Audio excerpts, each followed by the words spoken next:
A lot of this isn't going to make sense to you, and I'm sorry about that. I'm just going to start at the beginning, with the house.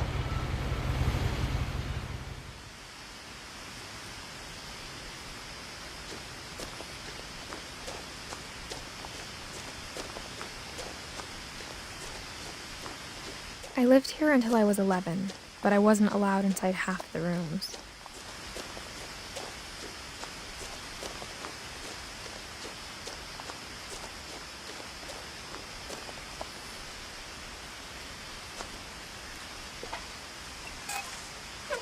Inside the mailbox were bills from 7 years ago, marked urgent, open immediately.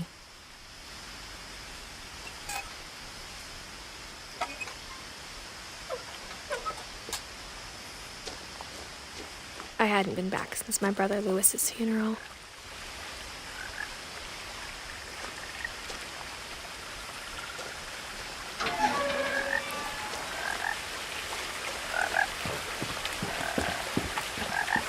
In her will, my mother left me a key, but didn't tell me what it unlocked.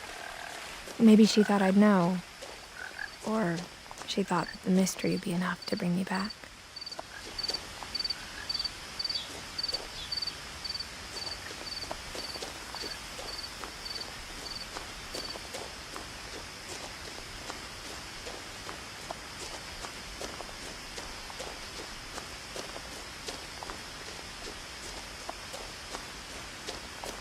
No one had driven this way in a long time, but I saw a few hoof prints.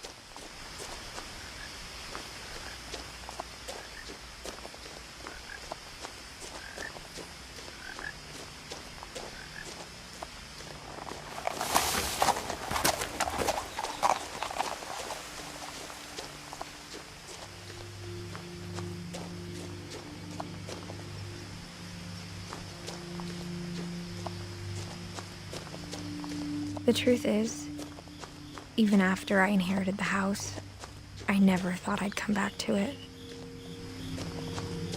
But now I had questions about my family that only the house knew the answers to.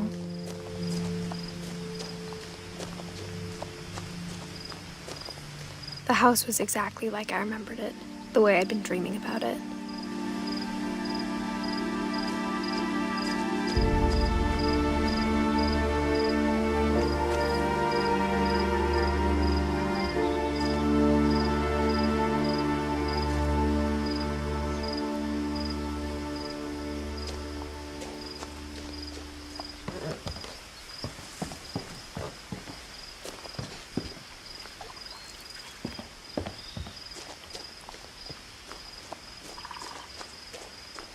As a child, the house made me uncomfortable in a way I couldn't put into words. Now, as a 17-year-old, I knew exactly what those words were. I was afraid of the house.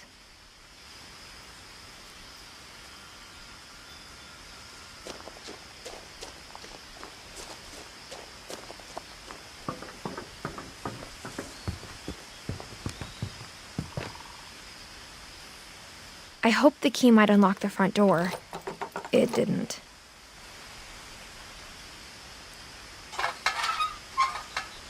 Looking in, I felt like the house itself had been waiting for me.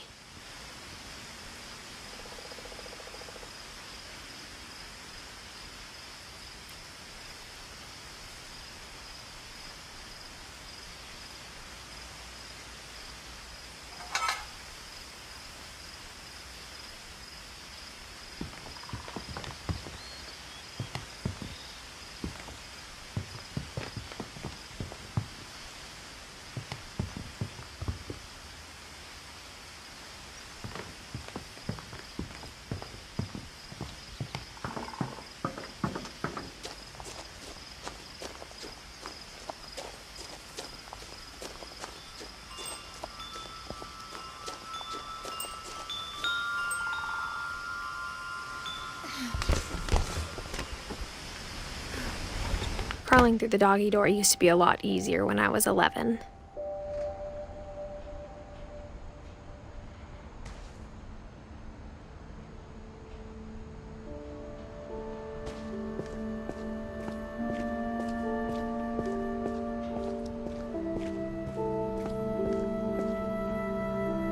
The power had been turned off the night we left.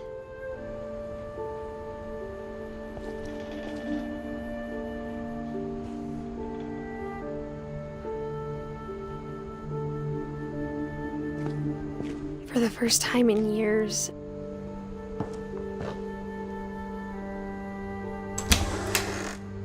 I felt like I was home.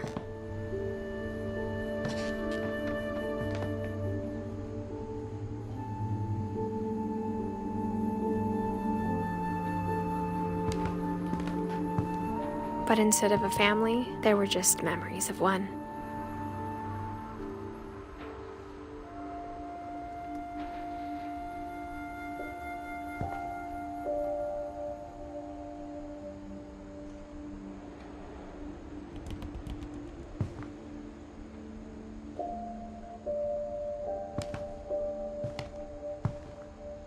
Like how after Louis started working at the cannery, we all got sick of eating salmon. Except our cat, Molly.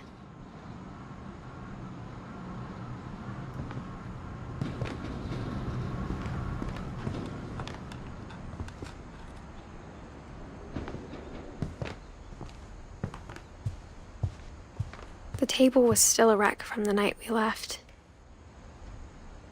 It was like a bomb had gone off, killing everyone but sparing the furniture.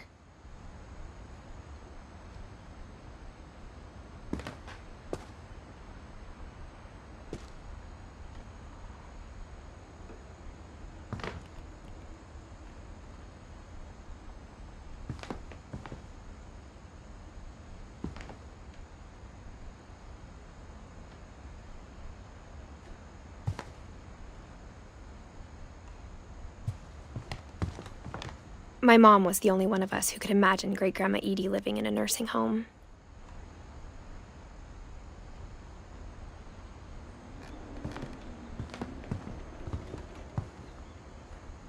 Nothing in the house looked abnormal. There was just too much of it, like a smile with too many teeth.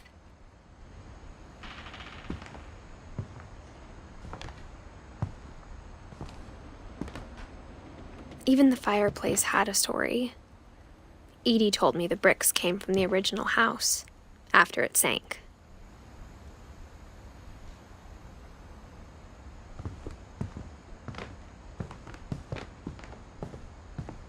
Mom always told me to stay out of the basement, so I wasn't too surprised when the key didn't fit.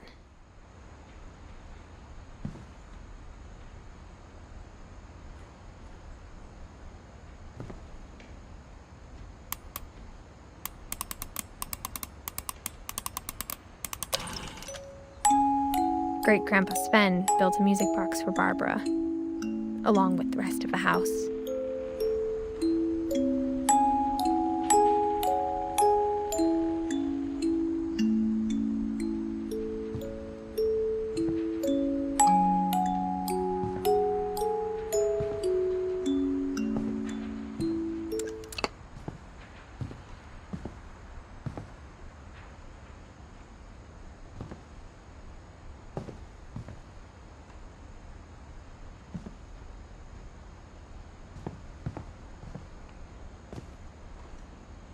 After Milton disappeared, Mom sealed up all the bedrooms. Then Edie retaliated and drilled peepholes.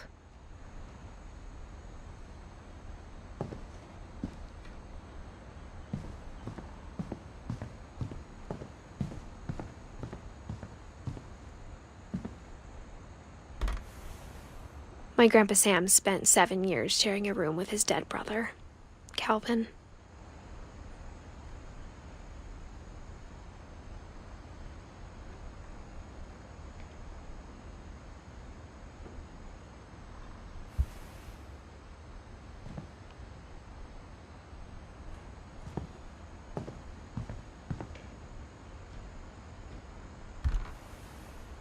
The last time I was in Edith Sr.'s room, I was 10 and she was painting my portrait.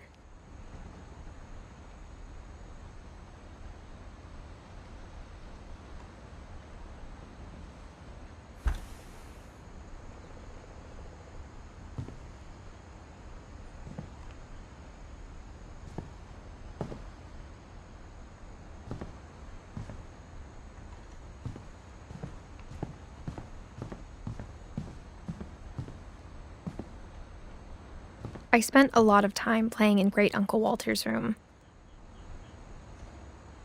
I think my mom sometimes regretted not sealing it up.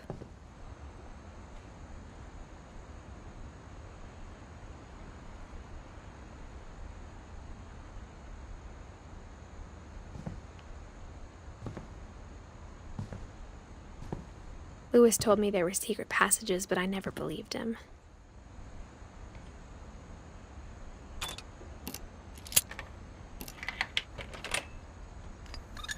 Turns out, my mom was really good at keeping secrets.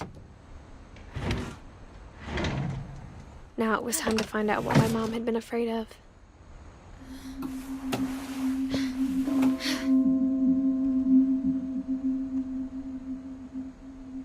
Reading this, maybe it sounds like I had a plan.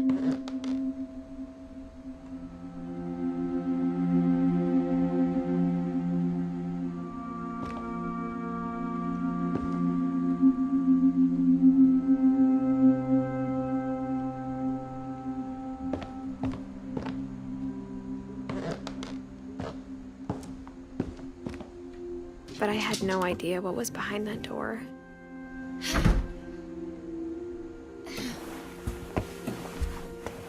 Just like I had no idea where all this was gonna lead. I grew up looking at Molly's room through the peephole. Molly's gerbil had a tiny bedroom with its own even tinier gerbil cage.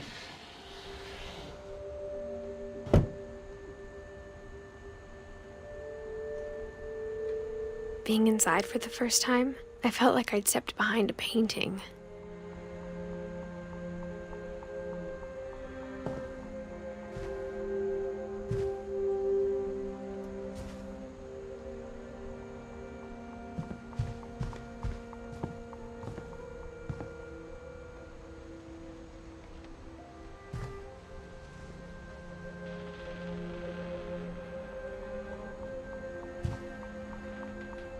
I got the sense Edie had spent a lot of time here, before my mom sealed the doors.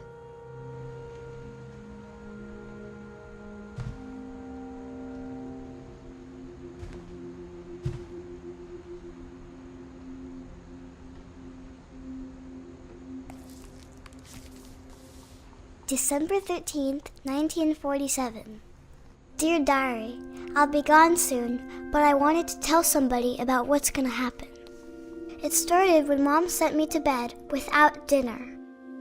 I woke up and I was starving, so I looked around for something to eat. The gerbil food was dry, but I didn't mind it.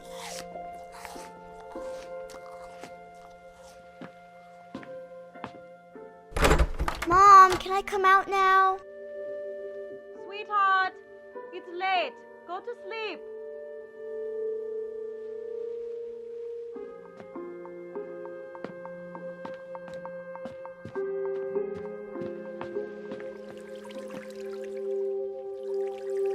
I thought about eating Christopher, but I held back.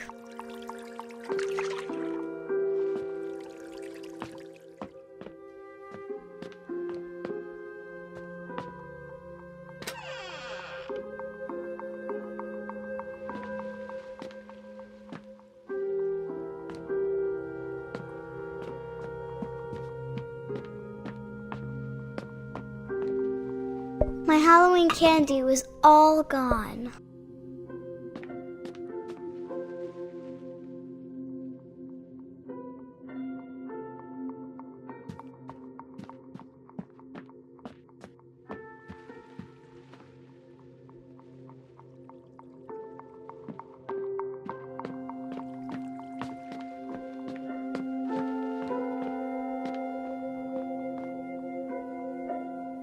I kept eating and eating.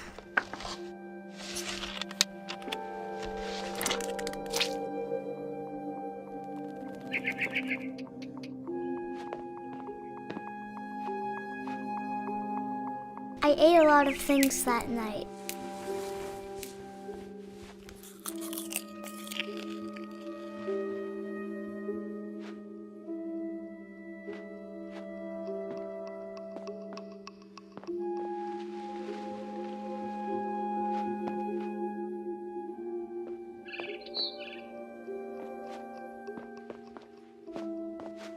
Then I heard chirping outside my window.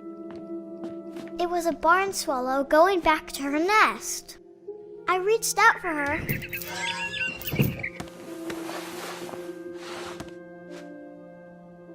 And suddenly, I was a cat.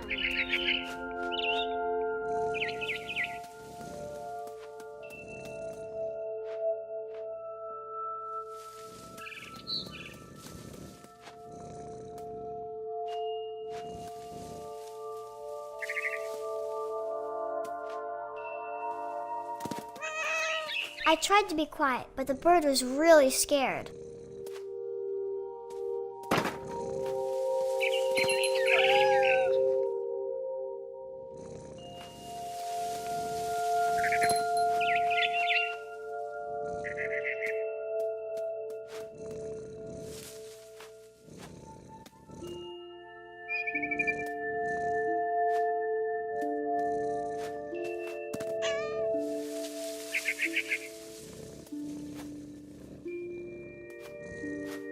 Mom and Dad didn't even look at me.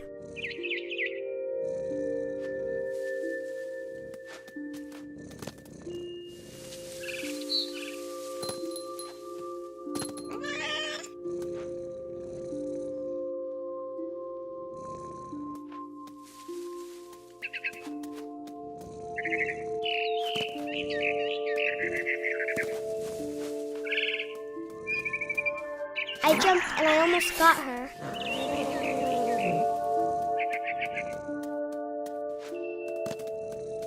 I could tell she was getting really tired.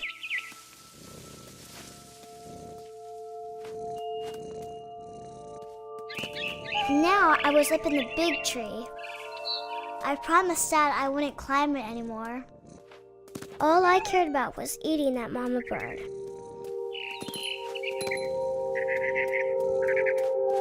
I gobbled her up. And suddenly, I was an owl. First, all I heard was the wind. Then I heard little teeth nibbling in the grass.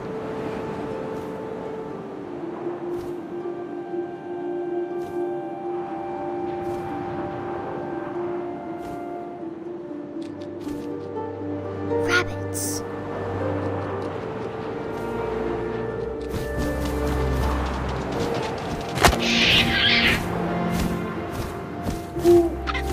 I imagined his face looking up and seeing mine through my talons.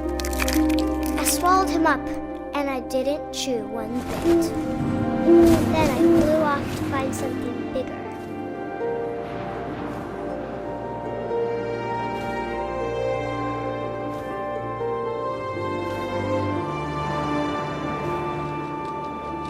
A mama rabbit.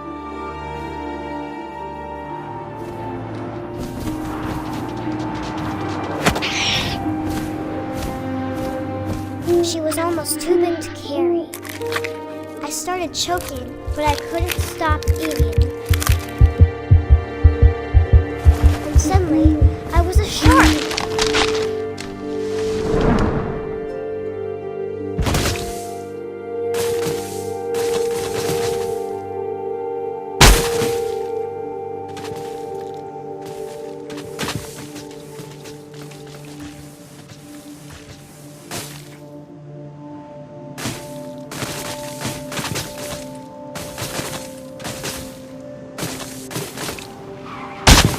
I rolled off the cliff and into the ocean. Now, I was hungrier than ever.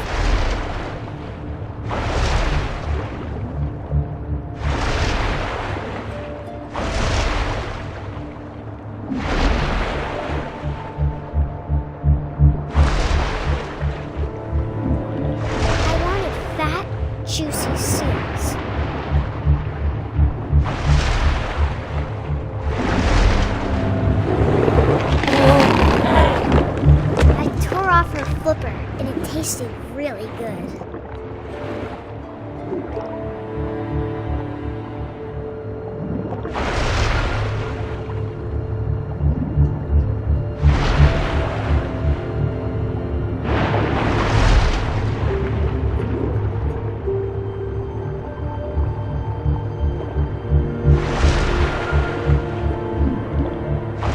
Grabbed on tight, but I was so hungry, I jumped out of the water. When I opened my eyes, everything had changed.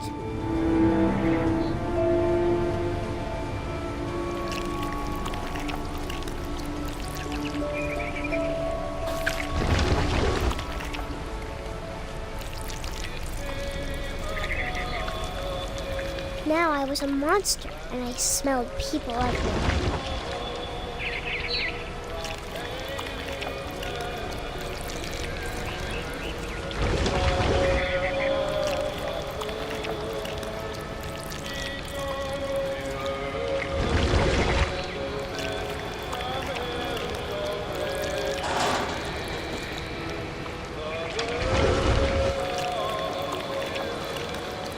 I was big, but I moved real quiet.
Passenger, I was still hungry. And across the water, I smelled something new. Something I had to have, so I swam towards it.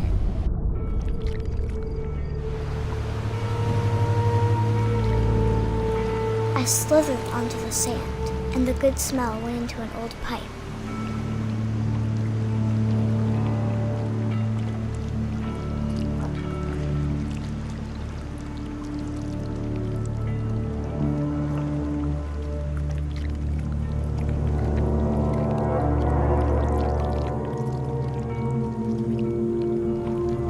I got closer and closer.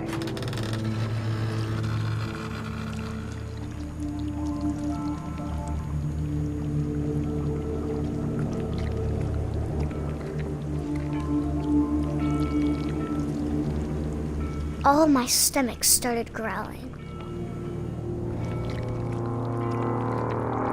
And suddenly, I was me again.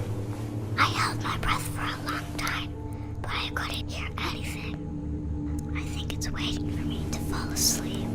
But it's not going to wait much longer. It needs to feed, and we both know I will be delicious.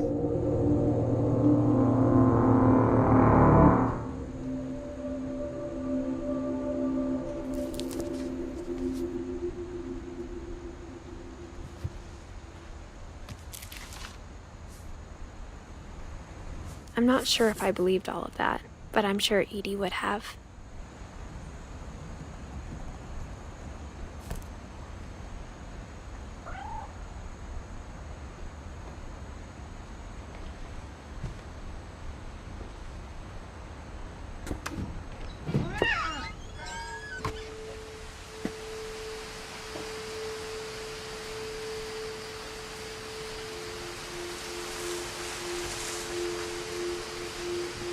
This will be obvious later, but my mom never told me any of these stories. Edie would have, but Mom didn't like bringing up the past. Though, when we adopted a stray kitten, she was the one who named it Molly.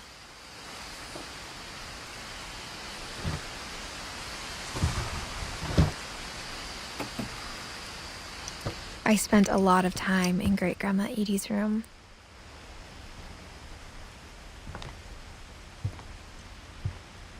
Louis died a week before we left, but Edie had already started to memorialize him. Edie knit me a new pair of gloves every year, just in time to replace the old ones.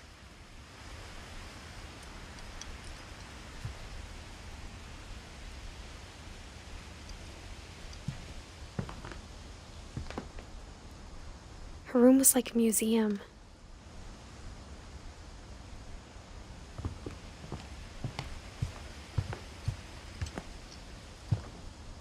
Even in her 90s, sometimes Edie seemed a lot younger than my mother. When Edie told people Sven was killed by a dragon, she could also have said he was building a dragon-shaped slide that collapsed. She could have, but she didn't.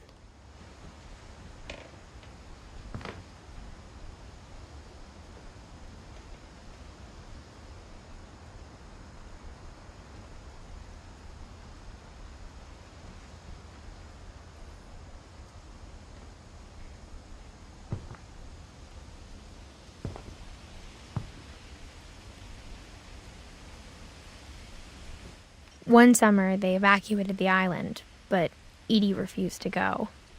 For a few weeks, she was a celebrity. I hadn't thought of myself as Edith Jr. for a long, long time. Edie gave a big interview about a mole man living under the Finch house. My mom was furious.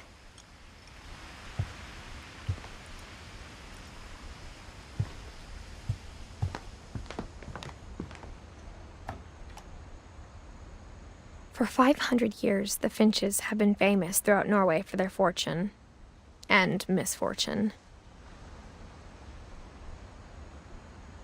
Odin Finch buries the latest victims of the family curse, his wife Ingeborg and their newborn son, Johan. On January 7th, 1937, he set sail with his family and his house, hoping to leave the curse behind. But 40-foot waves off the coast of Washington send the house and Odin to the bottom of the sea. Odin's daughter Edie, with husband Sven and baby Molly, step ashore on their new home, Orcas Island. Odin Finch is the first to be buried in the new family cemetery. His daughter Edie is already dreaming of a new Finch house.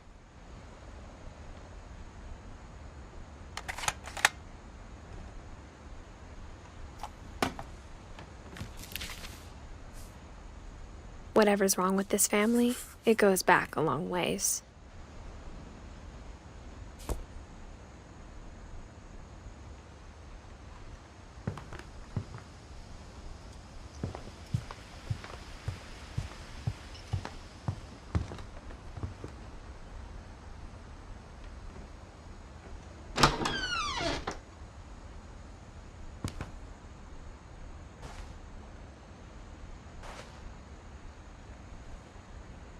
The only trace Grandpa Sam's first wife Kay left on the house was the pink bathroom.